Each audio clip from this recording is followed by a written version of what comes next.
The winning ways are continuing for Duke basketball, taking care of business. 3 consecutive wins at home. Now they have 3 straight road games, starting with Saturday at Florida State, a team that lost earlier in the week. The Tar Heels lost earlier this week. Duke can now control their own destiny in the ACC title race. We have got a lot to discuss on Locked On Blue Devils. Hi, everybody. Dick Vitale. Hey, make sure you listen, man, to Locked On Blue Devils with J.J. Jackson. He's awesome, baby. You are Locked On Blue Devils, your daily podcast on the Duke Blue Devils, part of the Locked On Podcast Network, your team every day.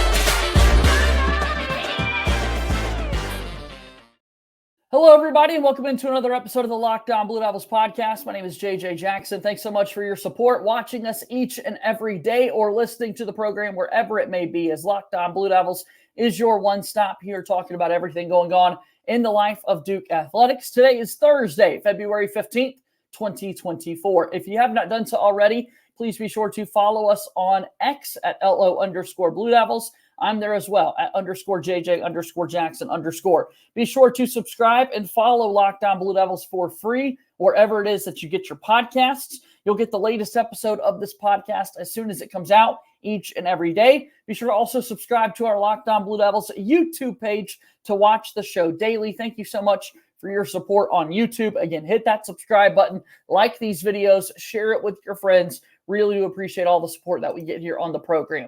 We're going to talk about Duke winning 3 in a row at home. They've got 3 straight coming up on the road. And joining us is Jordan Mann from the Big J and Little J Show. What's going on, my friend?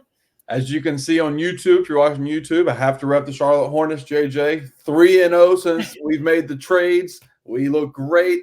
We're probably the best 13-41 team of all time in the NBA history. I mean, Trey Mann, I have to shout out basically my brother, my family. Trey Mann is hooping for the Hornets. So if you're watching on YouTube, you're like, wow, is Jordan wearing a Charlotte Hornets t-shirt? Well, we're 3-0 post-trades, JJ, so I'm very happy about them. Absolutely. Absolutely. We love the Hornets. I've been known to wear Hornets gear on this very show from time to time. I'm glad you're doing the same. And, Seth Curry, a Duke Blue Devil, coming back over in the trade. He's been playing really well. Mark Williams has been on the Hornets. He's out hurt right now, so excited to see them come back and get at it. So, Duke and the Charlotte Hornets, both on 3-game winning streaks. Yeah, and Trajan Langdon interviewed this week for the GM job. So, we'll see. Maybe it's going to take over in Charlotte. Maybe that's what's been missing this whole time, the last decade. There we go. Now we're going to get the answers that we need. That's excellent. That's excellent. All right, well, let's talk about the Duke basketball team getting ready for a game coming up on Saturday at Florida State. They'll be going on the road after winning 3 straight games at home. We talked about the North Carolina game ad nauseum after the fact in Chapel Hill, and energy and effort were kind of the biggest takeaways that Coach Shire had. You were talking a lot about energy and effort on the just in period. When you look at these 3 games, is it safe to say that's been better for the Duke team? Is that one of the big reasons you think they've been playing successful? What's been one of those bigger takeaways that you've seen over these last few? Yeah.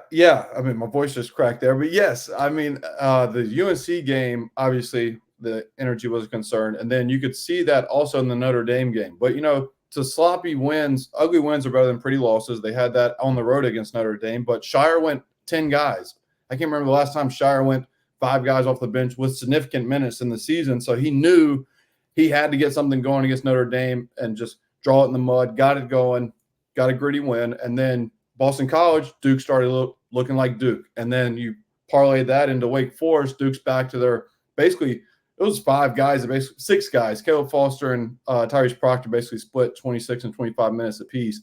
But Duke got back to their Duke ways. It was like, this is the rotation.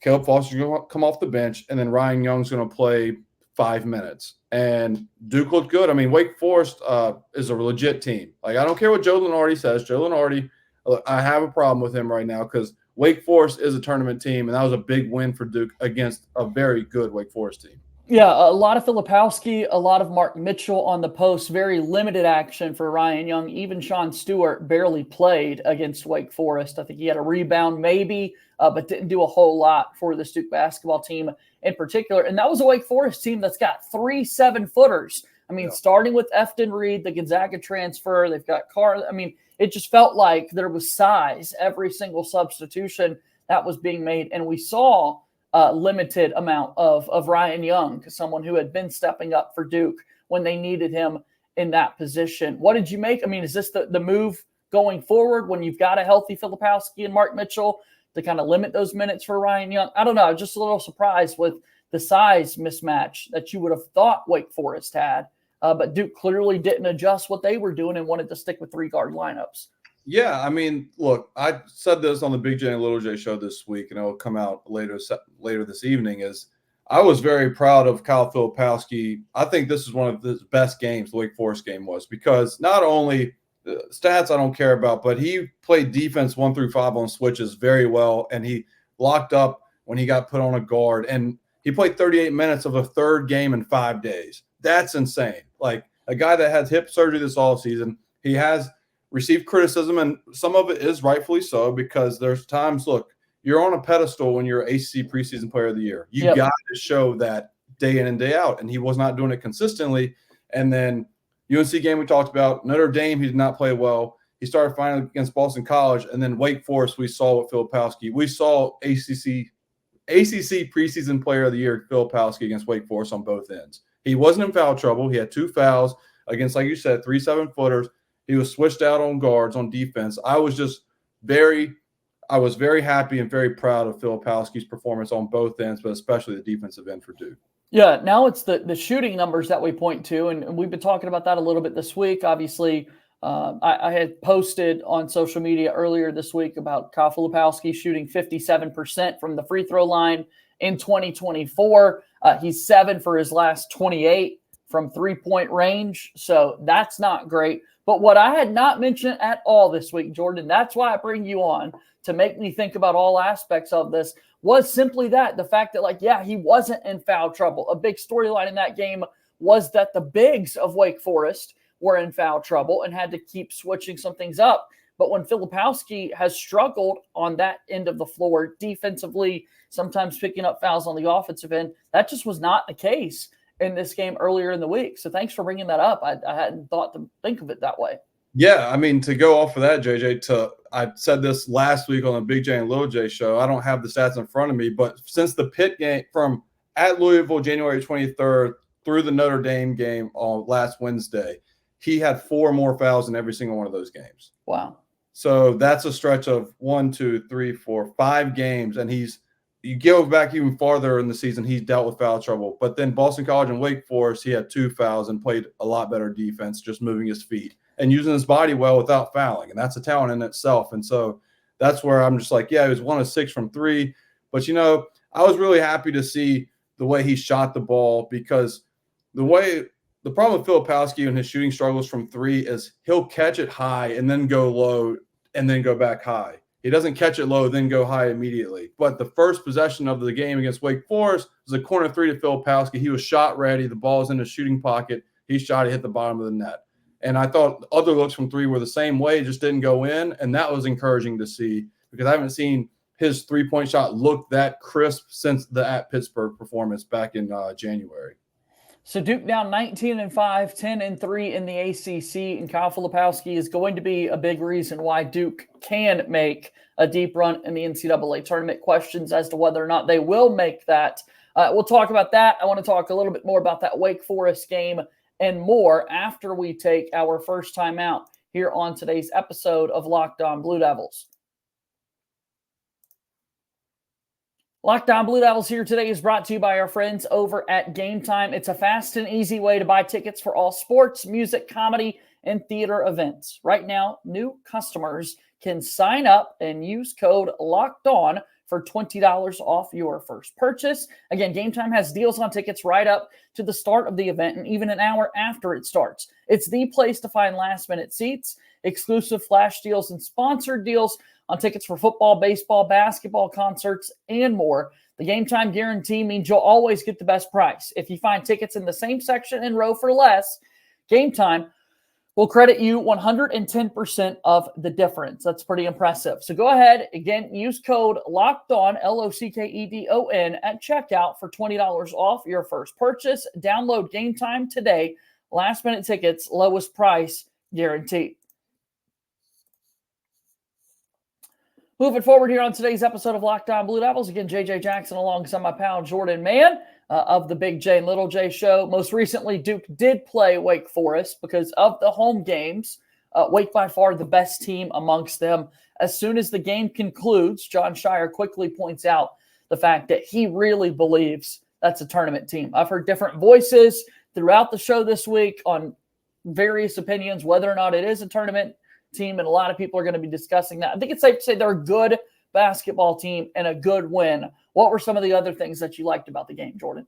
Yeah, I mean, it was just, look, what I like about Duke this whole season is a guy's going to have an off night. Tyrese Proctor's been slumping in the last 3 or so games, and Duke hasn't missed a beat really because Caleb Foster stepped up. And that's what I like to see, is when a guy doesn't step up who you think's going to step up, his counterpart's going to come in. Caleb Foster's going to be like, okay, I'll play 25 minutes and I'll produce. Though Tyrese Proctor didn't produce in his 25 or so minutes, Caleb Foster's got it. And Jared McCain has been him and Jeremy Roach have been the most consistent Duke players this 2024, JJ. I'd say in the last 2 months, those two guys are just reliable, going to give you 15 a night and play good basketball on both ends of the floor.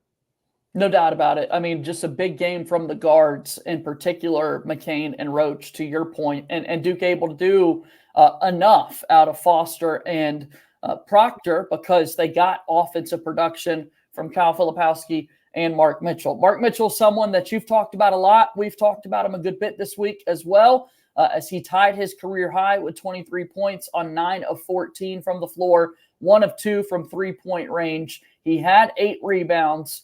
Just an all-around great game for Mark Mitchell. As he gets better, Duke gets better. The numbers going around this week, the Blue Devils 29-3 in his career when he scores at least 10 points. Good stuff from Mark Mitchell. Yeah, Mark's been Mitchell, baby. I mean, I told Connor on our show last night, if you had Mark Mitchell as the leading scorer the last 3 games for Duke, raise your hand because you're alive. Because nobody had that in their card. Yep. Nobody had that in their card. And that's just like you said. Like when he is playing at this caliber, it just makes Duke's ceiling even higher, and it covers up the blemish that Tyrese Proctor's been inconsistent. That's okay. That's why basketball's a team game.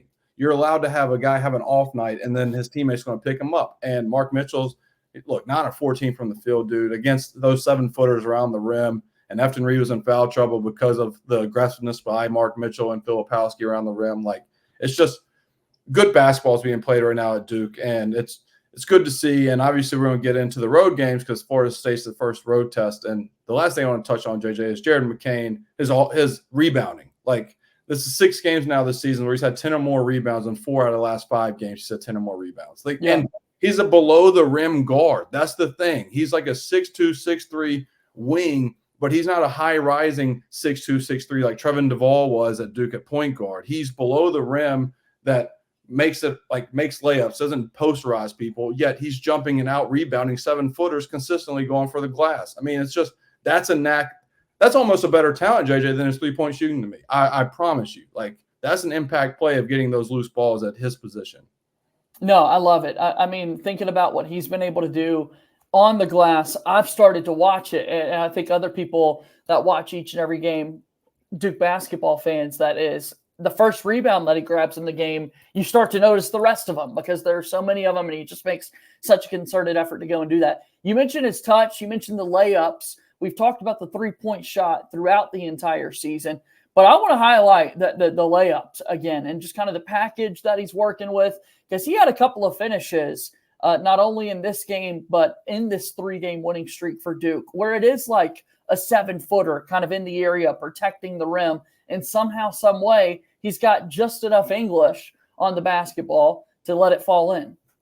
Yeah, and the UNC game, I mean, he was attacking the rim, and he had some soft touches off the rim that I was like, there's no way that's going in, but he played it well, and he got the friendly roll, and that's honestly a credit to him of really adapting to college basketball speed, because when he was starting this season, he was getting to the rim, but he wasn't finishing around the rim consistently. You could see the pace of play was a little too fast for him at first in the November. But you know what? Like I've said on this show many times, college basketball doesn't matter in November. It matters in January and February. He's reached his stride in 2024, and him finishing around the rim has really opened up more shots for him in the three-point line.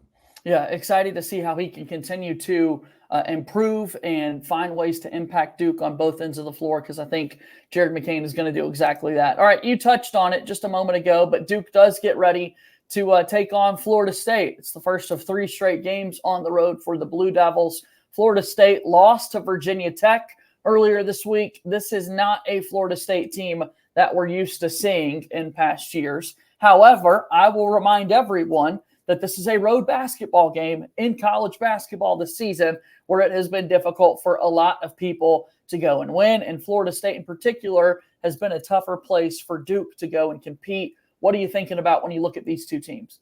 Yeah, I mean, look, you got to throw the records out the window, because the last time Duke played at Florida State, it was a loss. And then the last time Duke played at Miami, JJ, was a loss. And the last bad loss. Yeah. And the last time they played at Wake Forest was a loss. So we're playing 3 road games straight, and the previous matchups, we've lost all 3. So, don't love that. No, but, it's just don't make it a streak. Don't make it a streak. Just make it a one-off. But Florida State, regardless of the record, they're going to be giant again. They're always the ginormous team in the ACC, the biggest team in the ACC. And it's, as a Duke fan, it's confident. I have confidence in Duke after playing Wake Forest, who was pretty tall, pretty solid starting 5, if you will. And Duke out-rebounded them 41-37, I think. So, they can play with the big boys, and they can beat small guards. So I just think Jared McCain is going to have to crash the glass just like he's been doing, because it's going to take all 5 guys against an athletic, tall team like Florida State, because they're going to make it tough for Duke. It's going to be a rock fight at Florida State, and Duke just has to be ready for it. No, excited to see it play out. This Florida State team, as we mentioned, just a couple of games over 500. I mean, a pretty tough start to the year for Florida State. It's not even a start anymore at this point, as they're trying to gain momentum going into the ACC tournament. And size is something that you're going to be thinking about when Duke goes into these matchups once again. You think the game plan is sort of similar to what we saw against Wake Forest earlier this week? Is there more of a role for Ryan Young and Sean Stewart? What do you think? It's always tough. I feel like I'm wrong every time somebody asks me this. That's why I'm asking you. Yeah. Ryan Young or Sean Stewart? And I'll say Ryan Young, Sean Stewart's going to play 12 minutes. I'll say Sean Stewart, Ryan Young's going to play 15. But I think if it's 7-footers and they're athletic, it's got Sean Stewart's going to get at least a media timeout stretch, I think. I think he's going to play at least 4 minutes where it's like, hey, see what you got. And then if it does well, he'll play again. If he doesn't, then it'll be Ryan Young. They'll be taking those minutes. That's what I think. But I'm not great, JJ. That's why I don't gamble as much. I don't win. I don't win very often. You've been wrong before. You'll be wrong again. But you have been right before. True. And I think you can be right again as well. So what about Tyrese Proctor, man? That's a player that's been getting a good bit of conversation as of late. He hasn't been playing too well. Took a really hard fall in the Wake Forest game and continued to kind of tough it out and play through it. But what have you thought of his play as of late? Yeah, I mean, it's kind of just how the season's been for him. He'll play a 3 or 4 game stretch where he's really solid, really good, really solid. Then it's 3 or 4 game stretch where it's like, where's Tyrese Proctor? But same can be said for other guys on the team as well. And to go off the head injury, you just don't know. He could have had concussion symptoms. He could have been a concussion. They didn't know. And so right. Duke's going to keep it close to the vest, so we won't know till tip-off. So if he does play, though, JJ, say he's fine, 100% healthy, I would like to see them really let him attack in the 2-man game and the pick and roll that Duke's been so good at this season. But let Proctor really try and get it going early. Get him and Flip playing 2-man game early to where, hey, come off this, go to the rim. If you get blocked, you get blocked. But you gotta be aggressive. You're 6'5" point guard. Go be aggressive. And that's what I like to see out of him. I'm down for it. Absolutely down for it. Let's take one more timeout. When we come back, we'll start to wrap things up. We'll talk a little bit about the ACC picture and final thoughts. We'll get out of here on today's episode of Locked On Blue Devils. Locked On Blue Devils here today is brought to you by our friends over at FanDuel. That's right. Get buckets with your first bet on FanDuel, America's #1 sportsbook. Right now, new customers get $150 in bonus bets with any winning $5 bet. That's $150 if your bet wins. Bet on all your favorite NBA players and teams with quick bets, live same-game parlays, exclusive props, and so much more. Just visit FanDuel.com/lockedon and shoot your shot. FanDuel is an official partner of the NBA and the Locked On Podcast Network. Final few moments here on today's episode of Locked On Blue Devils. JJ Jackson alongside Jordan Mann. Follow him on X at JMan's Takes. He's given us takes here on the program today, but you're also a part of the Big J and Little J show. Tell us a little bit about that, Jordan. What is it? Where can people find it? Yeah, so you can find it on Apple and Spotify, and you can find it on my personal YouTube account. It's at JMan_. At JMan_. I could not get just JMan. It had to be JMan_. And we love it. It has its own playlist of the Big J and Little J show. We have the first 2 episodes of YouTube out the last couple of weeks, and then the third one will be out later this evening, hopefully tonight. And looking forward to that content, more content, and I'm just ready to keep talking Duke basketball. Absolutely. Go check it all out. He and Connor O'Neill do a great job, and love all our visits with Connor O'Neill here on the show as well. So we got to talk about the ACC as the North Carolina Tar Heels lost earlier in the week to the Syracuse Orange. We also saw the Virginia Cavaliers lose to the Pittsburgh Panthers. Now it's a pretty wide open ACC picture. Duke with 7 ACC regular season games left to play. Never fun to get ahead of yourselves and then it come back and bite you in the tail. But it is fun to kind of understand that, hey, Duke really in the driver's seat controls your destiny. You're going to play both North Carolina and Virginia on your home floor in this final stretch. Yeah, and to even backtrack a little bit more, JJ, I remember when I came on here defending Duke losing to Pittsburgh at home because we were without Mark Mitchell and Jeremy Roach, and people were like, can't lose to a bad Pittsburgh team. And I try to tell people Blake Henson can shoot the heck out of the ball. Yeah. And then, when you play – he was making shots against Virginia, man. Wow. When you're a disciplined defense like UVA is, what's going to beat you is a shot maker that can hit just the craziest shots, which we saw him do in Cameron. And he just did it again in Charlottesville. And look, that's a bubble team. I really think it is. And a guy like Blake Henson makes March Madness fun. A bubble team, you got a guy that can get really hot and shoot some crazy shots. But I thought that was a great win for Pittsburgh more than the bad loss to Virginia, in my personal opinion. And then the Syracuse performance, they shot 64%, and they were contested shots against UNC. So it was a crazy night. And now Duke is in a pretty good spot. I know this team outside is going to be saying, hey, don't look ahead. I would imagine that the psyche of an athlete has you thinking about those things a little bit from time to time. These student athletes are on social media a lot. They see these things.